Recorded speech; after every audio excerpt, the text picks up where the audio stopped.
Hey guys, this is Gary, and I wanted to make this video kind of as a continuation of the previous video I did on macro shooting, because in that video I pretty much blew it because I was shooting with too narrow a depth of field. So I went back out and reshot, and this time I was really stopping down f/16, f/22. I even took some shots at f/32. So, you know, I used a really small aperture. So that created enough of a depth of field where I actually could get the flowers inside of the depth of field front to back. And I wanted to show you those images. So I want to point out that if you're going to stop down that much, like say f/22 or higher, you got to bring a flash. I would not have been able to make these shots with just ambient light. I'm stopped down so much, there's hardly any light getting in the lens.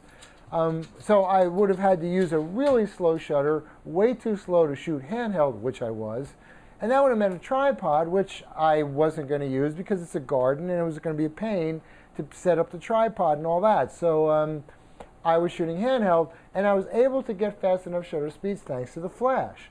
I used some techniques known as dragging the shutter, where I had a relatively slow shutter speed, but because of the duration, because the flash duration is so much quicker, I was still able to get a sharp image handheld. Okay, so I really think that if you're going to stop down to get a large enough aperture to get your subject inside the depth of field in macro shooting, an off-camera flash is essential. I was able to hold it at different angles, etc. And I just want to mention this lens. Now, this is a Canon f2.5 lens. I don't know that Nikon has an equivalent lens in this price range, at least. This lens new goes for less than $300. I got it used for $225. I believe I got it at B&H, and they're great because they'll stand behind even their used stuff. So I highly recommend B&H, and their prices are really good. I don't really care about the f2.5 part. It's just way too wide. It's too large an aperture to get a decent enough depth of field. At f2.5 for macro shooting, I have a depth of field that's fractions of an inch. To me, that's unusable. Now, some people might think that's really cool, and for some images it is, but I think for a lot of images, you really want your subject to be sharp front to back. And you're only going to get that by stopping way down. So this lens will go to f/32. That's pretty good. Okay, I know that there are those that talk about diffraction, and I mean, I'm aware of those issues, but I didn't see any issues of diffraction in shooting macro. I mean, I'm not saying it's not an issue, but I didn't see any problems. I didn't have any problems focusing. I don't know. So I don't know what to say about that. Okay, all right, so let's look at some images, and you know, hopefully you know, this will be helpful to you guys in your own macro shooting. All right, so here we are in Lightroom. I'll just run over these very quickly.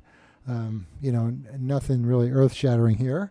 But I shot this flower using an off-camera flash, camera left, you can tell by the shadow.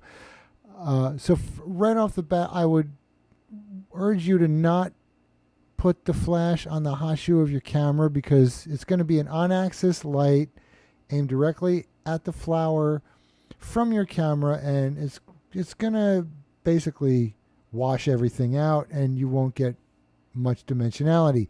Having the flash off camera coming in from the side gives this flower some dimensionality.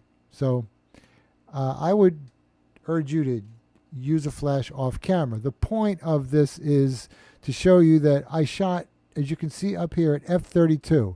So look at all the detail I'm able to get at f/32 in the front. Even at f/32, you can see it's going a little soft. And if we go to the back of the flower, same deal. A little soft back here. So even at f/32, I mean, if I'm really going to nitpick, these front petals and these back petals are just a little soft, but it's much better than the previous shoot in my other video because I have a larger depth of field. It's almost encompassing the entire flower. Let's look at another shot of the same image. And here we go. 1/125th of a second. The back petals are a little soft, but I get plenty of detail, you know, for 90% of the flower. Look at all that detail I got. Very nice. Once again, off-camera flash. And I want to show you this one because I stopped up my shutter to 1/30th of a second to let in more ambient light. So if you compare, I don't know, like the background here is pretty dark. Here the background's a lot lighter. So I went from 1/125th to 1/30th of a second. That gave me 2 stops more ambient light. And I still hit this flower with a flash, so the flash was lighting the flower. But I want to show you this because if you zoom in, see that ghosting there? That's because I was at 1/30th of a second. So I was getting a little bit of camera shake. Now the flower still looks sharp because the flash's duration was a lot faster than 1/30th of a second, so it freezes motion, right? So you have to be careful. 1/30th of a second, I got this ghosted edge here. Okay, I shot this flower from the bottom, 1/30th of a second, f32, ISO 100. The ambient exposure is giving me the sky, and then the flash lit the flower. So the flash exposure is independent of these exposure settings you're seeing up here. So look at the detail, right? Nice texture throughout, really nice. f32. Let me also point something. Well, let's move on. Here's another image of a flower. I'm shooting low, angled up. I want to show you I'm at f32. You can see all kinds of detail in this flower, but see these back things are a little soft.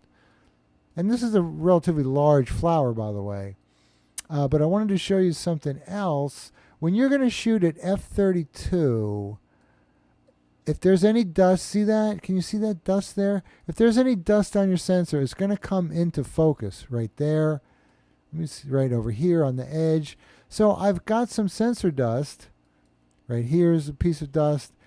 So you have to be careful. When you shoot at f32, everything's in focus, even the dust on your sensor. Okay, let's look at this one. I changed my angle. See, in this one, there's power lines in the background, so I changed my angle. And ambient exposure, 1/90th of a second. That gave me the sky. Hit this with an off-camera flash to light up the flower. Plenty of detail. Really good macro here. So I'm happy with this. Now, for this one, I went to 1/30th of a second. Again, f22. Right? So I stopped up my aperture and stopped up my shutter back to 1/30th of a second to get, all this background. But look, right? So I have a much softer, I have a much narrower, not much narrower, but a narrower depth of field. So still not bad though. So f22 is good, f32 good, but you really can't stop up much more than that. Like even f16 was probably going to give me too narrow a depth of field. So I mean, the takeaway here is 2 things. Number one, if you're shooting macro and you're going to, try and get your subject inside the depth of field, you need to stop way down on your aperture to create a large enough depth of field.